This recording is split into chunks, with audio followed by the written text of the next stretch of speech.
My name is Eric North. I wrote Knots Made Good, and here I am today reading a chapter from this book. Chapter 3, Charlottetown, PEI to Saint-Anne-des-Monts, Quebec, 6th to the 13th of August, 2005. Eastbound and anxious to get my sea legs for the summer, I take the red-eye from Edmonton, Alberta to Charlottetown, PEI. Instead of being offered an aisle seat, the attendant puts me in first class. I'm so happy to have leg room and a comfortable seat, I pass on the meal being served in the morning as we make our way towards PEI. Sleep is more important at this time, as I'm aware of the small amount I'll get in the coming days. Those who know how much I like eating can appreciate that I don't take this decision lightly. 6th of August 2005, at Charlottetown. 11:45. Eric arrives. 12:30. Go and get Andrew, who's having trouble with his phone. We hit a grocery store in Charlottetown after meeting up with Andrew. Dawn asks, "Do you like liver?" as we make our way past the deli section. Similar to other occasions, I decline and offer to pick up chicken breasts instead. Shake and bake chicken, rice, and corn are staples whenever I'm on the boat. My tactic is to do as much cooking as possible while I'm aboard for two reasons. One, I get to choose what we eat, and two, dishes are someone else's responsibility. Food that makes its way onto the boat is seldom, if ever, taken back off. Myself and other crew find some interesting science projects on more than one occasion at the backs of some of Bagatelle's lockers. Dawn is determined not to let anything go to waste, never mind whether the fruits and vegetables have a slight off-color to them. I learn later that his wife Sylvia never allows boat food into their house. 2000 hours. Supper at Chinese restaurant on north side of Main Street. 2200. Doug, our fourth crewman, arrives for the third time and misses us again. 7th of August 2005. Charlottetown to Ile de Madeleine. 0630. Dawn, Andrew, Eric, and Doug slipped. 0700. Past Lighthouse at entrance to Charlottetown. 0740. Pancakes full of bonus chunks, both fuzzy and green. Dawn needs Tupperware for stuff like pancake mix. 12:35. Dawn throws empty can of Habitant overboard. The Coast Guard will be on their way to arrest the crew of Bagatelle. Very few items can be thrown overboard. Scraps of paper towel and compostable food waste are part of an exclusive list of candidates for jettison while at sea. 13:20.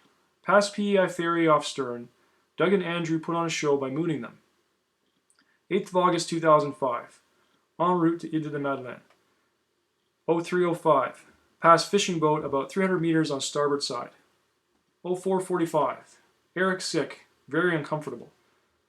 I'm at the wheel as dawn breaks. We're in a lumpy sea as the winds have shifted. I'm getting sicker with each passing wave. Holding on to the wheel, I lean over and hurl over the top lifeline as we make our way closer and closer to the southernmost island. Dawn takes over as the winds grow stronger and crew are forced topside to secure the main. We elect to take it down, and with all the activity my sickness subsides as everyone wrestles with an unwieldy sail. Next to come down is the jib, although we elect to fly it until getting a bit closer to the harbor to help steady our course. 0857. Secure at Ile de Madeleine. Following a nice lunch at the marina, the skipper and crew decide to venture beyond the small town on Ile Capelmeux. It is afternoon. The sun has broken through cloud, and weather is taking a turn for the better. After we stop for ice cream, Dawn and Andrew decide to head back to town and finish grocery shopping. Doug and I make for a rather large hill to get a good view of the island. Passing close to a radio tower, we are afforded a fantastic view indeed. Equipped with a tourist map of the island, we decide to make for the west coast and continue exploring. Raspberries close to the top are a nice diversion, then we continue our trek. The trees are quite thick on descending the other side of the hill.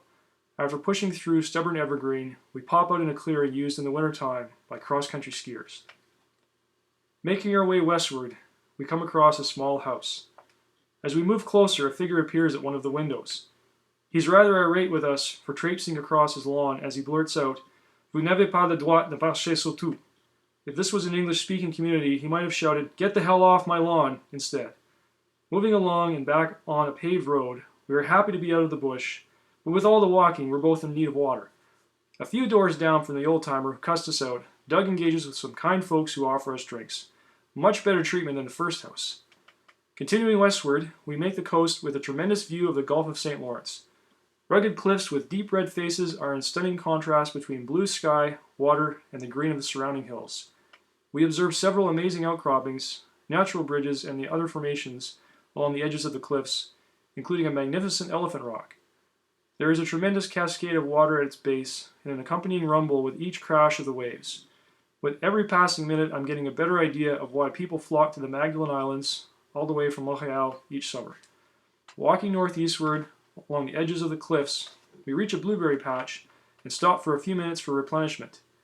A beach is on the other side of the small cove containing the blueberry patch. It takes a few minutes of additional walking before we're at the edge of the water.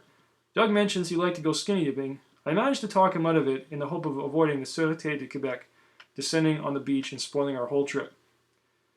We make our way up Chemin de Camp, trying to hitchhike to make it back to the marina as it is getting on close to supper. Nobody offers to stop, and so we're left to trudge back with at least a few blisters forming. No big deal, and as we round the hilltop, we're afforded one more fantastic view of the harbor and surrounding countryside. This is one place in the Maritimes people should put on their bucket lists. 9th of August 2005, Ile de la Madeleine to Gaspé. 0945, slipped. 0953, shut down engine, main engine oil close hauled, course over ground, set at 166 degrees magnetic. 1234, pass close to coast of Ile d'Arles-Aubert with excellent visibility. We leave the shelter of the islands, and I'm feeling the onset of more seasickness. After a few moments it passes, and I now have my sea legs for the remainder of our trip. We learn of an approaching storm and decide to change the jib. Don goes by experience in deciding what sails to fly and how many reefs to use in advance of a change in weather. Often he'll have the boat prepared for rougher weather well before it arrives. Waiting until we are in the middle of a storm to make configuration changes to Bagavel sails can spell disaster if the wind and waves overtake us. I've been aboard the boat on other trips where we waited too long to change sails, and the result was heart-wrenching as we witnessed several $1,000s of sail rent into so many small pieces from the sheer force of the wind. Along with the jib change comes an order from the skipper to put in a couple reefs in the main. The wind and waves have picked up much faster than expected. Myself and two other crews scurry forward in the crashing waves and are thrashed about. All of us struggle in getting the jib lowered, secured, and the storm jib up in its place. The winds are now battering everything aboard, accompanied by fierce wave action. Bagatelle's rails often plunge under, her pulpit crashing up and down. Stinging salt spray swashes and envelopes the crew as they struggle with sails and rigging. Much of this evolution needs to be tended outside of the cockpit. A rather large quantity of lines, sheets, and halyards make for many obstacles when moving fore and aft. There's a myriad of impinging articles on deck. Through all of this heaving and swaying, the crew dance like banshees, completing their tasks, darting from one spot to the next. 10th of August 2005, en route to Gaspé. 0224. The Jenny is dragging in the water. We have fixed it until the next change of watch. I come off my watch late in the evening, weather no less rough than earlier. Making my way forward to relieve myself prior to heading below, I notice the jib, when tied down, is sagging over Bagatelle's side. Thinking it won't be an issue, I head below to get my rest. When Andrew wakes me up for the start of my shift, I learn he and Doug had a terrible time getting the majority of the jib out of the water. With each dip of the boat's bow, it works itself free from its holdings and begins to drag in the water. The waves continue to pound. Doug struggles to bring the jib back on deck when a massive wave overtakes the boat. He's submerged, swimming above Bagatelle with his harness keeping him from going overboard. He manages to regain control of the errant jib, lashing it to the deck once Andrew is able to make his way forward to lend him a hand. Later, when we need to free the jib, it takes quite a while to loosen all of the sail ties. Andrew and Doug had good reason for using so many. 0615, passed by a school of dolphins and one whale right off port bow. After being briefed on the jib, I make my way topside and am forward on the pulpit when I notice a dark round shape making its way towards the bow. It passes in front of us, and Andrew later figures it's a sleeping whale. 1520, secure at Gaspé. Arriving in the afternoon with a full sun means we get to spend a few moments enjoying Gaspé and its surrounding countryside. In the daytime, it is very picturesque with several houses and larger buildings nestled along the bay and up the surrounding hills. After an excellent supper downtown, everyone agrees to hit one of the bars. I'm quick to take the staff up on their special, a pail of Coronitas. Turns out they are quite a bit smaller than the bottles of Corona comes in, but hey, beer is beer. 11th of August 2005, Gaspé de Rivière-Renard. 2045. Don, Andrew, Eric, and Alain slipped. Doug leaves after breakfast Alain arrives in the afternoon to replace Doug's crew. 22:10. Start engine under power. 12th of August 2005. En route to Rivière-au-Canal. 0009.